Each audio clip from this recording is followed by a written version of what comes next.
மைத்துனாகப்பட்ட சிவபெருமானும் நாரதரும் அனைவரும் ஒன்றாக சேர்ந்து கங்காவும் தங்கையாகப்பட்ட பார்வதியும் அனைவரும் வந்திருக்கிறீர்களே, வந்த காரணங்கள் என்னம்மா? அண்ணா அதை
இந்த அகில உலகத்தில் உங்களுக்கு தெரியாதது எதுவுமே இல்லை.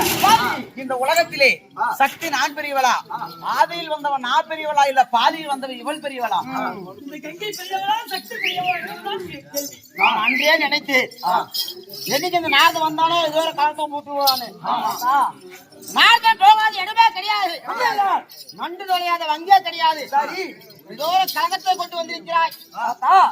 கழகமும் கிடையாது, சிறிதளவு ஒரு சந்தேகம். அப்படியா? உண்மையா? இருவர்களே யார் பெரியது? சக்தி பெருதா? ஆமா. கங்கை பெருதா? அப்பா ஆமாப்பா, இது பிரச்சனைப்பா. சக்தி பெருதா?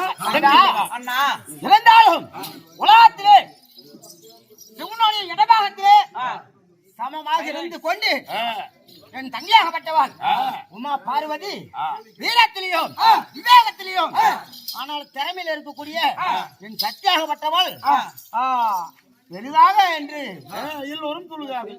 இருந்தாலும் ஆனால் ஒன்று தெளிவாக சொல். நாங்கெல்லாம் படாத மாடுவோம். அமைதியா இருங்க. அண்ணா எத்தனைதான் இருந்தாலும் வீரமும் ஆனால் திறமையும் இருந்தாலும் நீரென்று உலகத்தில் எதுவுமே கிடையாதம்மா.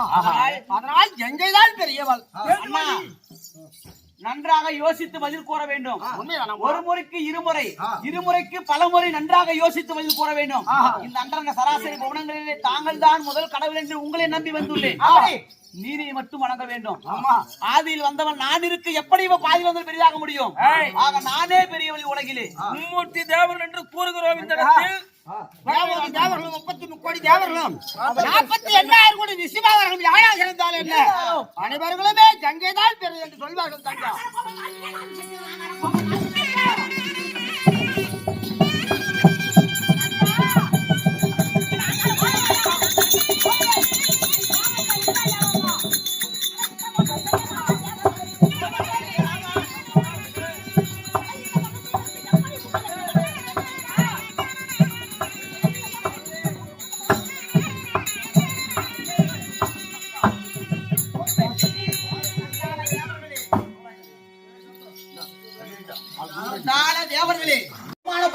விட்டீர்கள் நீங்கள்.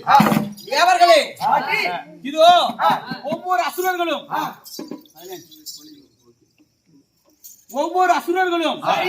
எத்தனை அசுராதி அசுரர்கள் பிரம்மனிடத்திலே வரம் பெற்றுக் கொண்டு தேவாதி தேவர்கள் அத்தனை தேவர்களையும் சிறைபிடித்து ஆட்டி வளைத்தான். ஆட்டி படைத்த அந்த சூரரை கொன்று முடித்தது நானா அந்த கங்கையா? நான் தான். அப்படி நான் இருக்க எப்படி இந்த கங்கையை முன்வைத்து பெரிதென்று கூறுகிறீர்கள்? அது மட்டுமில்லை, மகிஷாசூரனாகப்பட்டவன் தேவரை சிறைபிடித்து விட்டு அனைத்து தேவரை சித்திரவதை செய்து கொண்டிருந்தான். அப்படி என்னுடைய பாதத்தில் தஞ்சம் என்று விழுந்தீர்களா, இல்லை இந்த கங்கையுடைய பாதத்தில் தஞ்சம் என்று விழுந்தீர்களா? அப்பொழுது இந்த சக்தி நான் பிரிவுகளாக இருந்தேன், இப்பொழுது இந்த கங்கை பிரிவுகளாகி விட்டார். அது மட்டுமில்லை, இந்த மும்மூர்த்தி தேவர்களை படைத்தது யார்? இந்த ஆதி பராசக்தி நான். உங்களை படைத்தது நான், உங்களுக்கு அனைத்து சக்திகளையும் வாரி வழங்கியது நான். அப்படியாவட்ட என்னை அவமானம் செய்து விட்டீர்கள். என்னை அவமானம் செய்து பெருத்தது ஒரு பாவத்தை செய்து விட்டீர்கள். தேவர்களே, சண்டாள தேவர்களே, நீங்கள் செய்த தவறுக்கு நிச்சயமா உங்களுக்கு தண்டனை எட்டியே தீரும். உங்களுக்கு இதோ உங்களை சும்மா வரப்போவது கிடையாது. என் கோபத்திற்கு நீங்கள் ஆளாகி விட்டீர்கள். இது நாள் வரை நான் எடுக்காத அவதாரம் எத்தனை அவதாரங்கள் எடுத்துள்ள உலகிலே மாரி, நீலி, சூலி, சண்டி, சாமுண்டி, உத்தரகாளி, ஆங்காரி, ஓங்காரி, ஜெயசூலி, நவகாளி, இச்சாசக்தி, கிரியாசக்தி, ஞானசக்தி, மதுரையில் மதுரை மீனாட்சியாகவும், காசியில் காசி விசாலாட்சியாகவும், காஞ்சியில் காமாட்சியாகவும், திருக்கடையில் அபிராமியாகவும், சிந்தலக்கரையில் வெக்காளியாகவும், சங்கடங்கள் தீர்க்கும் பொருட்டாக சமயபுரத்திலே சமயபுரம் மாரியம்மனாகவும், சித்தம்மா, முத்தம்மா, பொட்டம்மா, இப்படி சொல்லக்கூடிய பல நாமங்களை கொண்டு மகிஷாசுரனை வதம் செய்து மகிஷாசுர மர்த்தினியாகவும் உங்களுக்கு காட்சி தந்த அனைத்து தேவர்களையும் காத்து ரசித்தேனா? இனிமேல் அந்த தவறு நான் செய்ய மாட்டேன். நீங்கள் செய்த தவறுக்கு உங்களுக்கு எட்ட வேண்டிய தண்டனை என்ன தெரியுமா? நான் முதலாக ஆதியில் எடுத்த அவதாரம் பத்திரகாளி அம்மன். நான் பத்திரகாளி அம்மனாக ரூபம் எடுத்து வந்து உங்களை நான் பழி வாங்க விட்டால் இந்த அகில உலகத்தில் நான் காலி கிடையாது.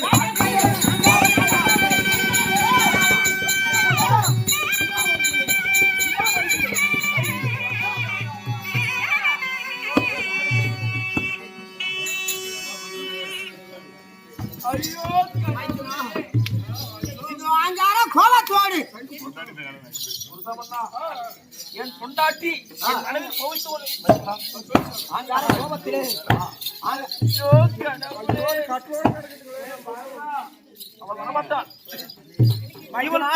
கொடுத்த தேனெல்லாம் தித்திக்கும் என்று நினைத்து விட்டால் திகட்டு விட்டதே.